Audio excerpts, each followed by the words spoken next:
پہلے جو ہے صبح کے وقت میں شوگر لو ہو جاتی تھی، شام کو جو ہے ہائی ہو جاتی ہے۔ اب صبح کے وقت میں بھی شوگر جو ہے ان کی ہائی ہو جاتی ہے اور شام کے وقت بھی ہائی ہو جاتی ہے، اس کے لیے کچھ بتائیں۔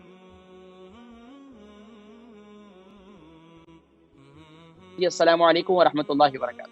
وعلیکم السلام ورحمۃ اللہ وبرکاتہ۔ جی نام، عمر، وزن؟ جی امی کا نام ہے سلطانہ، عمر 80 سال اور 61 kg وزن۔ ان کا یہ ہے کہ پہلے نا یوزلی صبح لو شوگر آتی تھی، رات کو ہائی آتی تھی، ابھی بھی رات کو ہائی ہے لیکن کافی دنوں سے صبح بھی ہائی آنے لگی ہے۔ اور دوسری بات، آپ نے وہ میتھی کے بیج کا پانی استعمال کرنے کو کہا تھا، وہ امی پوچھے وہ صرف رات کو لیں یا صبح بھی لے سکتے ہیں؟ اور آخری بات یہ، وہ آپ نے کریلا بتایا تھا شوگر کے لیے، تو وہ پوچھ رہے ہیں کس طرح استعمال کریں کریلا شوگر کے لیے؟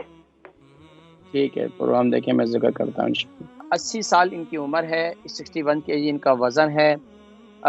پوچھ رہی تھی کہ ان کے پہلے جو ہے صبح کے وقت میں شوگر لو ہو جاتی تھی، شام کو جو ہے ہائی ہو جاتی تھی۔ اب صبح کے وقت میں بھی شوگر جو ہے ان کی ہائی ہو جاتی ہے اور شام کے وقت بھی ہائی ہو جاتی ہے، اس کے لیے کچھ بتائیں۔ دوسرا ان کا سوال تھا کہ میتھی کا جو پانی ہے وہ رات کو لیں یا صبح کو بھی لیں، اور اس کے علاوہ کریلے کو کس طرح استعمال کریں۔ دیکھیں، ایک تو یہ ہے کہ اگر آپ شوگر آپ کی ہائی ہے نا، تو شوگر کو کنٹرول کرنے کے لیے میرا نسخہ ہے، میں نے ذکر کیا تھا، کالے جو 100 گرام، میتھی دانہ 100 گرام اور السی کے بیج 100 گرام، اور اسی طرح 100 گرام اس میں کاجو ڈالیں۔ یہ اس کو سب کو گرائنڈ کر لیں، گرائنڈ کرنے کے بعد اس کا پاؤڈر بنا لیں۔ رات کو سوتے وقت یا صبح کے وقت میں، اگر رات کے وقت میں آپ میتھی دانہ لے رہے ہیں کنٹینیوسلی، تو آپ صبح کے وقت میں پھر یہ لینا شروع کر دیں، صبح ناشتے کے اندر سیریل کے ساتھ لینا شروع کر دیں۔ جو بھی آپ سیریل یہ صبح ناشتہ کرتے ہیں تو اس میں اس وقت اس کو لینا شروع کر دیں، ناشتے کے بعد یہ استعمال کرنا شروع کر دیں، اس سے آپ کی شوگر جو ہے کافی حد تک کنٹرول ہو جائے گی۔ اچھا، اس کے علاوہ کوشش یہ کریں کہ روٹی کا استعمال آپ کم کریں، کیونکہ روٹی کے اندر بھی ایک باقاعدہ شوگر ہوتی ہے، اگر آپ تھوڑی سے اس پر توجہ دیں تو آپ کو اندازہ ہو جائے گا۔ اور دوسرا یہ کہ ظاہری بات ہے، اب عمر کا تقاضا ہے، کھانا ہے، پینا ہے اور بیٹھنا ہے، چلنا پھرنا نہیں ہوتا۔ اب وہ غذا جو ہے اس کو تھوڑا سا ہضم ہونے کے لیے تھوڑا سا چہل قدمی اگر کسی کے سہارے سے مل کر یا اپنے پاس آسا لے لیں، تھوڑا تھوڑا گھر میں چلنا شروع کریں، جتنا ممکن ہو سکے تھوڑا تھوڑا چلیں۔ اس سے انشاءاللہ العزیز کیا ہوگا کہ آپ کے کھانے کوشش یہ کریں کہ رات کا کھانا جو ہے وہ ذرا جلدی کھائیں، تو اس سے انشاءاللہ العزیز کیا ہوگا کہ آپ کا کھانا جو ہے وہ ہضم ہوگا۔ اس کے علاوہ کیا کریں، کھانے کے بعد آپ کیا کریں کہ میتھی دانہ اور زیرے کا کہوا بنا کر اس کو بھی پی لیا کریں۔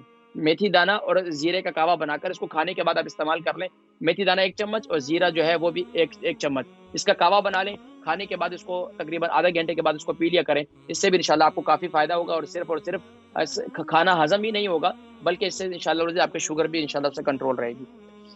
اچھا، دوسرا کھانے کے اندر جو ہے نا آپ لہسن کا استعمال کچھ زیادہ کریں، یعنی کہ لہسن کا استعمال جب کھانا پکاتے ہیں تو اس کو زیادہ پکائے نہیں، لیکن لہسن کا استعمال کھانے کے اندر ضرور کریں، اس سے انشاءاللہ کافی فائدہ ہوگا۔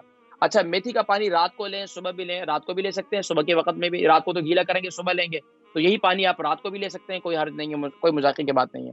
اچھا، کریلا کس طرح استعمال کریں؟ شوگر کے مریضوں کے لیے میں نے ایک ذکر کیا تھا کہ ایک نسخہ کہ کریلے کو کیا کریں کہ کریلا اس کو جوسر کے اندر گرائنڈ کر لیں، 3-4 کریلے جو ہے لے کر اس کو جوسر کے اندر گرائنڈ کر لیں، اس میں پانی ڈال دیں، گرائنڈ کر لیں، اس کا جوس بن جائے گا۔ اس کے اندر کیا ہے، تھوڑا سا پانی اور ڈال دیں، اور پانی جو ہے اپنے ڈبو کر رکھیں، پانی کے اندر اپنے پاؤں ڈبو کر رکھیں جب شوگر جس کی بہت ہائی ہو۔ اچھا، اس میں خیال کرنا ہے کہ اس میں زیادہ نہیں رکھنا ہے، بس اوقات شوگر فوراً جو ہے شوگر کے مریضوں کے فوراً شوگر لو بھی ہو جاتی ہے، تو آپ یہ انشاءاللہ جب آپ کو یہ محسوس ہو نا کہ آپ کی سانسوں کے اندر اور آپ کے گلے میں اس کا کچھ نہ کچھ کڑواہٹ آہستہ آہستہ محسوس ہوگی آپ کو انشاءاللہ، تو انشاءاللہ آپ یہ دیکھیں کہ اس سے آپ کی شوگر کافی کنٹرول ہو جائے گی۔ دوسرا بھنڈی والا نسخہ بھی ہے کہ بھنڈی جو ہے رات کو اس کو جو ہے گیلی کر لیں، یا دن میں جو ہے اس کو گیلی کر لیں، شام کے وقت میں اس کا پانی پی لیں، دوپہر کے کھانے اور شام کے کھانے کے درمیان میں، تو اس سے انشاءاللہ العزیز آپ کو اعصابی طور پر تقویت بھی ملے گی، اور اس سے آپ کی شوگر بھی کنٹرول ہوگی۔